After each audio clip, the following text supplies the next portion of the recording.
Office boy perdaya mahasiswi via Tinder, ajak ke kantor lalu lakukan asusila.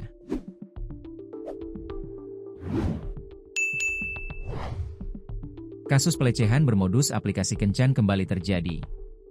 Seorang office boy, OB, di Medan, Padli Hussein, 26, memperdaya seorang mahasiswi berinisial CC, 21, setelah berkenalan lewat aplikasi Tinder. Korban dibujuk datang ke kantor pelaku di Kompleks CBD Polonia, Medan, sebelum akhirnya mengalami tindakan asusila. Bahkan, pelaku sampai merekam adegan asusila keduanya, dan kemudian menggunakan video asusila tersebut untuk memeras korban. Dikutip dari tribunjatim.com yang melansir kompas.com, Kasat Reskrim Polres Langkat, AKP Gulam Yanwar Lutfi, menjelaskan, perkenalan mereka bermula dari obrolan di Tinder yang berlanjut melalui WhatsApp.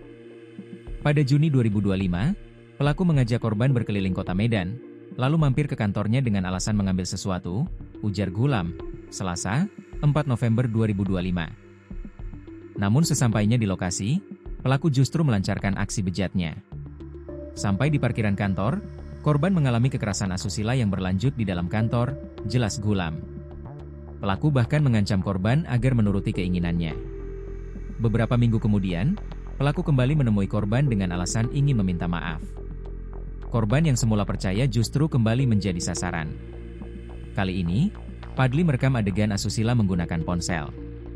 2 hari kemudian, video itu dikirim ke korban disertai ancaman akan disebarkan jika tidak diberi uang, terang Gulam. Korban yang ketakutan akhirnya menuruti permintaan pelaku dan menyerahkan uang total 2,96 juta rupiah. Uang hasil pemerasan itu digunakan pelaku untuk membeli ponsel baru. Merasa terus diteror, korban akhirnya melapor ke Polres Langkat pada 30 Oktober 2025. Polisi kemudian menangkap pelaku di sebuah hotel di Jalan Sisingamangaraja, Medan, pada 1 November 2025. Hasil interogasi, pelaku mengakui semua perbuatannya, ujar Gulam. Padli kini ditahan di Mapolres Langkat dan dijerat pasal 368 subsidiar 369 KUHP tentang pemerasan. Aksi pelaku juga tergolong revenge porn, yakni penggunaan rekaman pribadi bermuatan seksual untuk menekan atau mempermalukan korban. Polisi mengimbau masyarakat agar lebih waspada dalam berinteraksi di aplikasi kencan.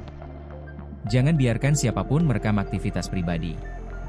Jika menjadi korban, segera laporkan ke polisi, tegas Gulam.